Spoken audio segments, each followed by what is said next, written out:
Timnas Indonesia berjaya, Vietnam malah babak belur. Jumpa Indonesia di babak grup, Vietnam panik gara-gara Indonesia bakal naturalisasi satu pemain keturunan lagi di Eropa. Namun jangan lupa like, komen, dan subscribe dan nyalakan lonceng notifikasinya agar kalian enggak ketinggalan informasi menarik seputar Timnas Indonesia.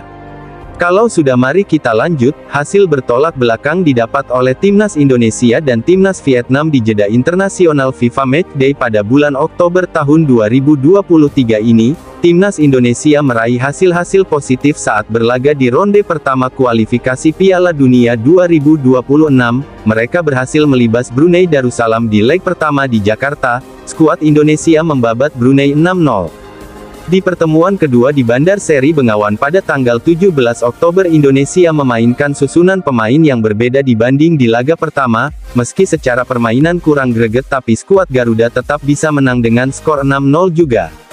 Di saat Timnas Indonesia berlaga di kualifikasi Piala Dunia 2026, Timnas Vietnam mencoba untuk mengasah kemampuannya dengan menjalani laga-laga uji coba. Mereka menantang tim-tim di luar kawasan ASEAN. Vietnam menantang Cina pada tanggal 10 Oktober, hasilnya mereka tumbang dengan skor 2-0. Vietnam juga main dengan 10 pemain kemudian melawan Uzbekistan pada tanggal 13 Oktober. Vietnam juga menelan kekalahan, mereka tumbang dengan skor 2-0 lagi.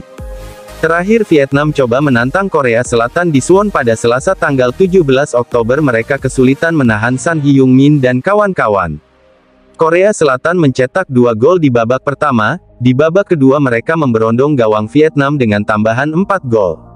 Korea Selatan pun akhirnya menang telak 6-0. Dengan hasil tersebut selama FIFA Matchday di Oktober tahun 2023 ini, Vietnam benar-benar terpuruk. Mereka kebobolan 10 gol plus terkena 2 kartu merah. Setelah menuntaskan laga putaran pertama kualifikasi Piala Dunia 2026, Timnas Indonesia mendapat tiket melaju ke ronde kedua. Babak baru ini sangat menantang sekaligus menarik bagi Ramadan Sananta dan kawan-kawan. Mereka masuk ke dalam grup F. Lawan skuad Garuda adalah Vietnam, Filipina, dan Irak. Nah, jelang ajang tersebut media Vietnam, So Haven menyoroti kabar terkait PSSI yang berniat menambahkan 5 pemain keturunan sekaligus yang kini berkompetisi di Eropa. Sebab jika hal tersebut benar terjadi, So Haven menilai Timnas Vietnam wajib waspada, mengingat bakal berjumpa Timnas Indonesia di Piala Asia 2023 dan kualifikasi Piala Dunia 2026 zona Asia. Sejauh ini program naturalisasi PSSI yang berdasarkan permintaan Shin Tae-yong berjalan dengan baik, sebab nama-nama yang dipilih pelatih Korea Selatan tersebut terbukti baik dan sudah banyak berkontribusi untuk Timnas Indonesia. Misalnya saja mulai dari Elkan Bagot, Jordi Amat, Sani Patinama, Ivar Jenner, Rafael Struijk, hingga Sandy Walsh. Karena itulah PSSI akan melanjutkan program naturalisasi pemain. Menurut laporan dari So Haven, setidaknya ada 5 pemain keturunan Indonesia yang saat ini tengah didekati PSSI. Dan kelima pemain itu tengah berkarir di Eropa. Kelima pemain keturunan tersebut gencar diisukan segera menjadi warga negara Indonesia dan bergabung dengan skuad Garuda Indonesia. Menaruh harapan besar agar timnas mereka bisa mengungguli lawan-lawannya termasuk tim Vietnam karena bakal menambah 5 bintang dari Eropa, bunyi pernyataan So Haven di artikel mereka.